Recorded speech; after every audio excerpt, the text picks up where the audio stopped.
Estamos de volta aqui na nossa programação e hora de bater um papo sobre previdência privada. Agora com o Fernando Brito, do Grupo Maldivas, justamente num ambiente onde a gente tem visto, Brito, bem-vindo aqui à nossa programação, a gente tem visto uma série de notícias sobre o INSS, uma série de questões aí envolvendo a previdência, o sistema previdenciário, até mesmo com possibilidade de aumento de idade para se aposentar, e isso tem trazido muita apreensão para as pessoas. A questão que fica, né, ô Brito, e sempre agradecendo a sua participação, é que diante desse cenário, né, a previdência privada acabou deixando de ser uma alternativa, passou a ser uma necessidade. Como que você vê essa questão, inclusive, diante de todo esse cenário que a gente está passando aí, esse contexto sobre a previdência, sobre o cenário de aposentadoria para as pessoas? Legal, Felipe. Bom, é sempre bom falar com você, o bate-papo é sempre intuitivo aqui, é sempre agradável. Com relação, Felipe, com relação à previdência, o INSS, todo mundo acaba falando e ouvindo que essa conta não vai fechar. E por que não vai fechar, né? Por que a previdência privada ela entra como um caminho quase que único ali para quem está buscando efetivamente a aposentadoria com relação à previdência, deixando de necessariamente ficar refém do INSS e indo para uma previdência complementar. Se fôssemos apenas para analisar números friamente, a gente está falando que em 2025 há uma estimativa de gastos com o INSS na casa de R$1 trilhão. O que é isso? É muito dinheiro. É basicamente metade do orçamento disponível da União, né? Que é a parte obrigatória ali. Então, metade da União, do dinheiro da União, para fazer as alocações, está na Previdência. Quando a gente começa a olhar o histórico da Previdência Social, que foi incluída lá em 1923 e em 1990, ela de fato virou a INSS, a gente pegando um recorte ali de 1960 para cá, em 1960 a gente tinha 8 contribuintes para um aposentado. Então era super saudável esse movimento de mutualismo, né? Quando a gente já vem para 2025, essa conta já cai bastante, já cai para 2,1 para cada um, né? E tem um estudo do IPEA que diz que em 2050 a projeção é ser de 1 para 1, ou seja, vão ter por volta de 60 milhões de aposentados e 60 milhões de contribuintes, muito por conta da pirâmide que a gente tem, né? Tem mais pessoas mais velhas, tendo menos nascimento, e você tem uma curva diferente ali da faixa etária. Ou seja, o INSS é uma conta que em algum momento vai explodir. Eu tiro por mim, por exemplo, eu tenho 35 anos hoje. Se eu pegar daqui a 25 anos, que seria 2050, 2052, que são as estimativas, quando eu for me aposentar, eventualmente, com meus 55 anos, 60 anos, será que vai ser possível, se vai ter uma pessoa trabalhando para uma pessoa aposentada? Essa conta não vai fechar. E é justamente por isso que a previdência privada ela vem como um caminho de complementar essa renda que a previdência social, teoricamente, teria que te entregar, Felipe. E nesse sentido, né, como você bem falou, talvez a gente não tenha essa capacidade de se aposentar da maneira que a gente vê hoje. Por isso que é importante montar uma estratégia de previdência privada, né, Brito? E aí, quem está nos assistindo pode se perguntar, tá, ok, entendi a necessidade, entendi o que precisa ser feito, mas por onde eu começo? Como que eu monto uma estratégia? Quais são os primeiros passos para a gente pensar nessa previdência privada, nessa previdência complementar? Bacana. Primeiro ponto é saber qual é o tipo de contribuição que você faz. Se é a contribuição completa para o imposto de renda, declaração completa para o imposto de renda, se é uma declaração simples do imposto de renda, porque a gente tem basicamente 2 tipos de previdência a serem escolhidas. Um é o VGBL, Vida Gerador de Benefício Livre, e o outro é o P, que é o Plano Gerador de Benefício Livre. O V de vida, ele basicamente é um fundo de investimento normal sem come-cotas. Então, para quem está olhando ali uma diversificação de carteira, quem está olhando uma possibilidade de ter uma aplicação para longo prazo, e tem uma tributação específica, porque tem tabela regressiva, que a gente pode falar um pouco mais à frente, e que não tem come-cotas, só vai pagar imposto sobre a rentabilidade, o VGBL é o mais indicado. Já para quem tem uma declaração completa do imposto de renda, quem tem contribuição ativa para o INSS, pelo menos tem que estar contribuindo, né? Eu não consigo fazer abatimento fiscal se eu não tiver como contribuinte ativo do INSS. Então, tem que ter uma contribuição, aí sim faz sentido o PGBL, porque ele permite uma contribuição de até 12% da minha renda bruta anual, eu posso colocar num PGBL e eu abato da minha renda que vai ser tributável. Em números, eu ganho, por exemplo, R$100 mil. Eu posso colocar até R$12 mil num plano gerador de benefício livre. A minha base de cálculo para pagamento de imposto deixa de ser 100 mil e passa a ser R$88 mil, porque esses 12 eu coloquei num PGBL. Teoricamente, sobre esses 12, eu não tenho tributação alguma. Eu só tenho tributação quando eu resgatar esse recurso lá na frente sobre 100% do saldo, o principal e o que eu ganhei de rentabilidade. Então, eu consigo reduzir a minha base de tributação se eu fizer um PGBL. E essa contribuição para o PGBL, para quem tem esse perfil, ela pode ser feita de uma única vez. Geralmente, os clientes optam ali, no final de dezembro, a recolher de uma única vez um único boleto para poder fazer esses 12% desde o início do ano até o mês de dezembro, que é quando eles optam, ou para os clientes que mensalmente emitem, né, esse boleto para contribuição nessa previdência de PGBL para conseguir fazer esse abatimento fiscal. Lembrando, não é que você deixe de pagar imposto, vai deixar de pagar imposto. Você basicamente vai postergar esse pagamento de imposto. E essa base de 12% aplicada, você vai ter uma rentabilidade sobre ela. E daqui a um período de tempo, quando você quiser resgatar esse recurso, via previdência lá na frente com resgate único, ou via renda, aí sim você paga imposto sobre esse valor. Só que você conseguiu surfar uma onda de rentabilidade e acumular mais patrimônio do que se não tivesse feito o produto PGBL. Então, a previdência, uma dica para quem for iniciar, a primeira coisa é saber qual é o tipo. Se é PGBL ou VGBL. Uma segunda pegadinha, que acaba que deixou de ser pegadinha agora, ainda bem, era a questão de tributação. Você tinha uma tabela progressiva do imposto de renda, que é como todo mundo paga. Quanto mais eu ganho, mais eu pago imposto limitado a 27,5%. E uma tabela regressiva, que a cada 2 anos decresce 5% essa tributação. Ela começa em 35% e chega até 10% de imposto de renda apenas. Ou seja, qualquer aplicação que eu faça hoje no mercado financeiro, depois de 2 anos, eu vou ter que pagar ganho de capital de pelo menos 15%. Na Previdência, sendo ela PGBL ou VGBL, eu posso ter a possibilidade de pagar apenas 10% se eu tiver mais do que 10 anos da contribuição que eu fiz. Então, sobre minha primeira contribuição feita, eu vou pagar apenas 10%. Se for o VGBL, sobre a rentabilidade. Se for sobre o PGBL, sobre todo o montante, o aporte principal mais a rentabilidade. Qual era a confusão que se tinha até então?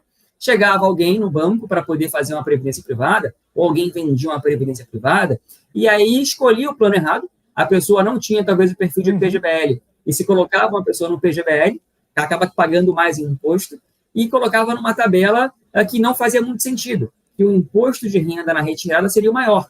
Ou seja, quem tem um prazo curto para resgate do imposto da Previdência, não faz sentido uma tabela regressiva. Porque se eu coloco um dinheiro na Previdência e resgato em menos de 2 anos, eu pago 35% de imposto. É melhor que colocado numa progressiva. E o máximo que eu vou pagar de imposto são 27,5%. Como tinha muita confusão e muita gente perdia muito dinheiro com essa sopa de letrinha, progressiva, regressiva, PGBL e VGBL, ao menos no quesito tabela de imposto de renda, isso foi ajustado. Agora o cliente ele vai optar na saída qual é a tabela que menos tributa. Isso ficou ótimo para o cliente que é mais leigo. Ele não tem o ônus de ter que escolher já de cara a tabela que ele vai levar do início ao fim. Ele tem que escolher uma tabela de entrada, mas se os planos mudarem e ele tiver que tirar o dinheiro antes do prazo ideal, naquela tabela escolhida, ele tem a opção de mudar essa tabela. Então, para quem está iniciando, se atentar. Se tem a contribuição, a declaração completa do imposto de renda, PGBL, se não, vai para um VGBL, e com relação à tabela progressiva ou regressiva, esse ônus de ter que escolher a exata tabela de saída acaba, não existe mais, porque agora você consegue optar no final. Opta na entrada, mas você consegue fazer o ajuste no final, sabendo sempre qual vai ser a menor tributação que vai pegar o seu dinheiro. Ô Brito, aí você falou, né, sobre levar até, de repente, o vencimento, ou até mesmo o prazo que foi contratado, ou que foi estipulado, pensado ali no planejamento da pessoa, e muita gente começa a se perguntar assim, poxa, mas eu não comecei com 20, não comecei a montar minha previdência com 30, nem com 40 anos, já tenho um pouco mais de idade, talvez até quase perto, né, da aposentadoria atual, né, da pública, da previdência do INSS.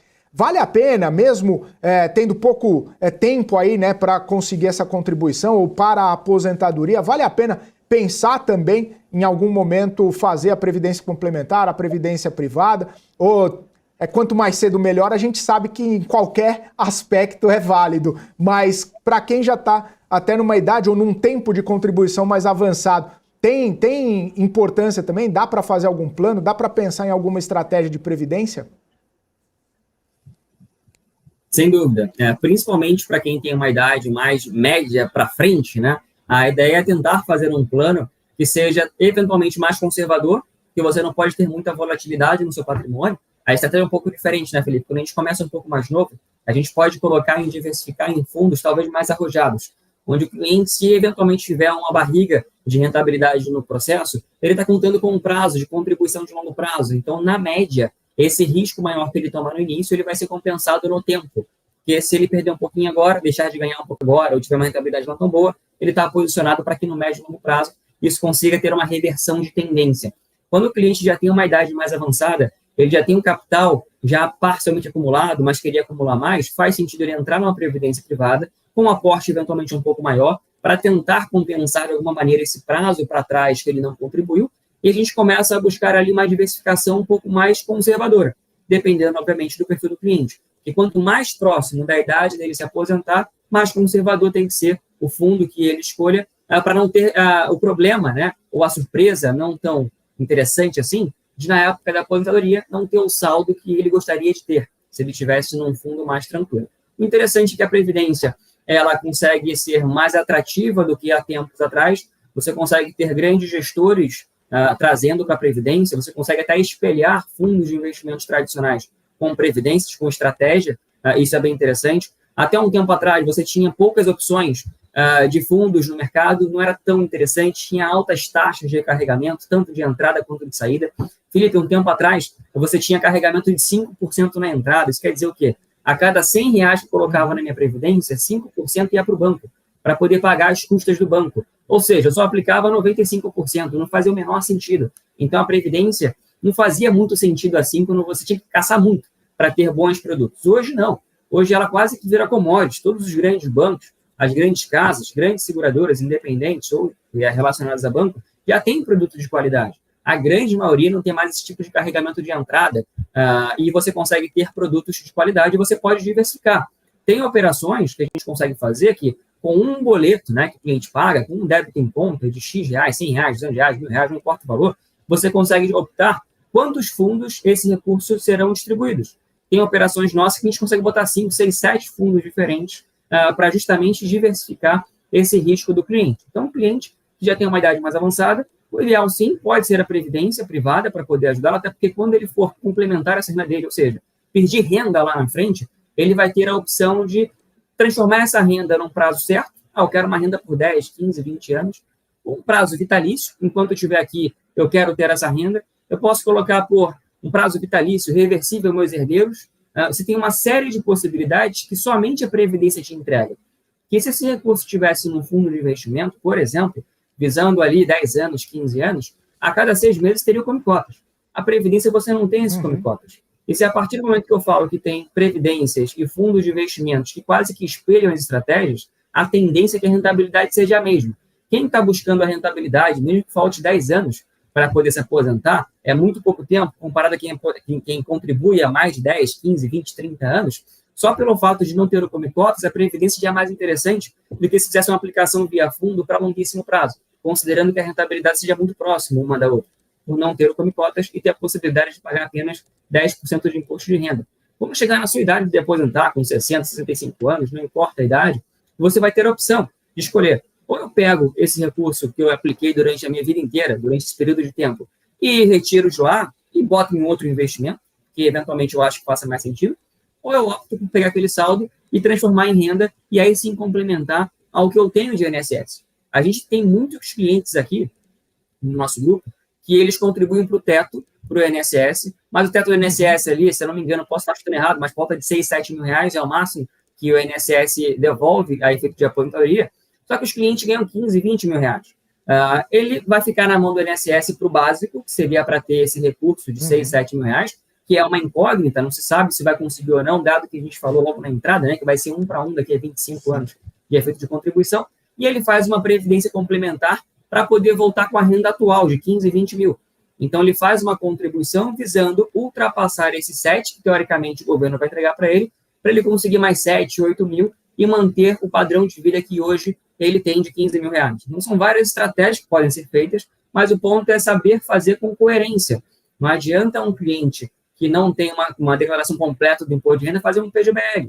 Não vai funcionar. Não adianta um cliente que tem um perfil mais agressivo botar no fundo super conservador. Talvez não faça muito sentido. O ideal é diversificar.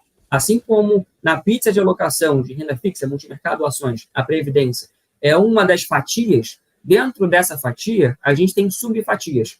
A gente pode colocar a parte num PGBL, sim. Se o cliente tem declaração completa, mas ele quer contribuir com 20% na previdência para se aposentar, então 12% da sua renda vai ser para o PGBL e o restante vai ser para o VGBL. Não faz sentido ele colocar os 20% no P de pato, porque ele não consegue abater 20%, ele só abate 12%. Então, essas estratégias têm que estar muito claras para o cliente.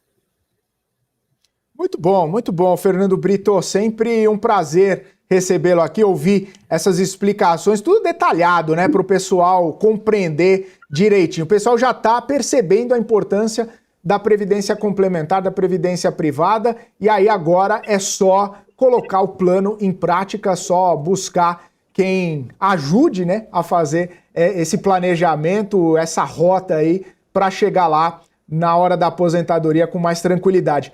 Obrigado, viu? Sempre um prazer bater esse papo contigo. Até uma próxima, meu caro. Felipe, sempre bom falar com vocês, com os ouvintes ali, então estou sempre à disposição, só me chamar. Valeu, Fernando Brito, do Grupo Maldivas, aqui com a gente, trazendo informações importantes, essas explicações necessárias aí sobre previdência privada. Eu vou para um rápido intervalo, daqui a pouco a gente está de volta aqui na nossa programação. Continue com a gente.